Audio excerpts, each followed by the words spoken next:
कान का ऑपरेशन करवाने के लिए इसको गांव से बुलाए थे हम। सारा वहाँ हाथ लेकर के कैसे हम लोग घूमे हैं ना वो हम जानते हैं। हाथ स्मेल कर रहा था ना वो हम जानते हैं, अकेले हम थे। दोस्तों कैसे हैं आप लोग? हम अच्छे हैं।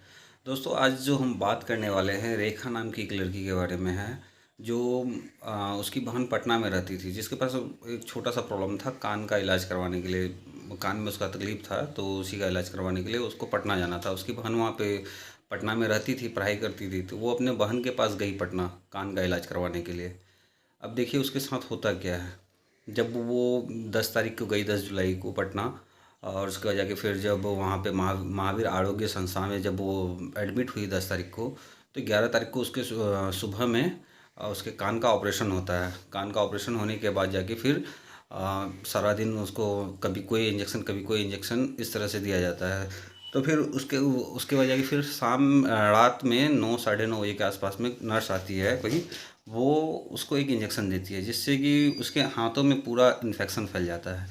इन्फेक्शन फैलने के बाद जाके उसका हाथ इतना दर्द होने लगता है, इतना दर्द करने लगता है उसका हाथ, कि वो दर्द से चिल्लाती है, कराती है।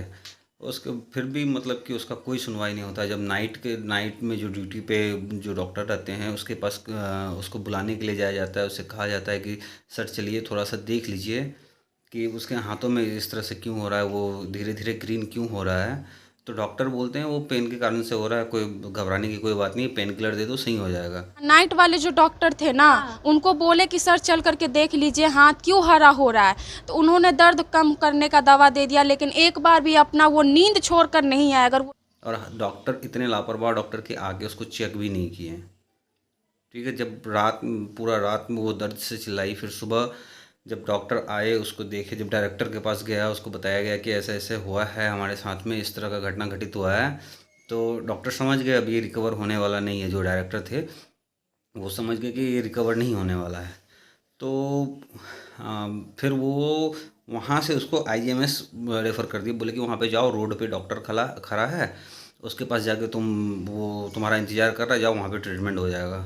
वहाँ पे जब आईजीएमएस गए, वहाँ पे जाने के बाद जाके जब वो डॉक्टर बोले कि नहीं मेरे पास तो कोई फ़ोन ऑन नहीं आया था, जब वो लोग बोले कि हम लोग फ़ोन कर दिए हैं वहाँ पे जाओ, वो डॉक्टर खड़ा है रोड पे, लेकिन वहाँ पे कोई फ़ोन ऑन नहीं किया गया। वहाँ से फिर जब वहाँ पे नहीं संभला तो वो डॉक्टर देखे और बोले कि ये तो पूरा इन्फेक्शन फैल गया है, अब इसका एक ही इलाज है कि इसका हाथ कट करना पड़ेगा, हाथ काटना पड़ेगा तभी ये सही होगा, नहीं तो नहीं होगा।